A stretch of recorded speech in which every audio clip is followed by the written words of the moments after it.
معراج کی رات خاتم النبیین صلی اللہ تعالی علیہ وآلہ وسلم نے جنت میں اپنے امتیوں کے لیے رحمت الہی کے جو مشاہدات فرمائے اور بعد میں جو بیان فرمایا، ان میں سے ایک یہ بھی ہے کہ آپ علیہ الصلوۃ والسلام فرماتے ہیں، میں نے جنت کے دروازے پر یہ لکھا ہوا دیکھا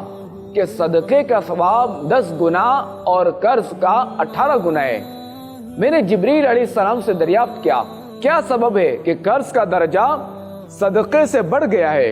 انہوں نے کہا، سائل کے پاس مال ہوتا ہے اور پھر بھی سوال کرتا ہے، جبکہ قرض لینے والا حاجت کی بنا پر ہی قرض لیتا ہے۔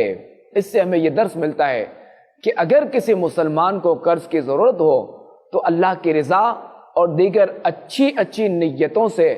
حسب استطاعت اپنے بھائی کو قرض دے دینا چاہیے کہ ہمارا پیارا دین اسلام ہمیں مسلمانوں کی خیرخواہی اور ایک دوسرے سے ہمدردی کا پیغام دیتا ہے، اور اس بات کی طرف ہماری رہنمائی کرتا ہے کہ اگر کوئی مسلمان کسی پریشانی اور مصیبت کا شکار ہو جائے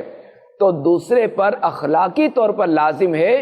کہ اس سے منہ موڑنے کے بجائے اس کی مدد کرے۔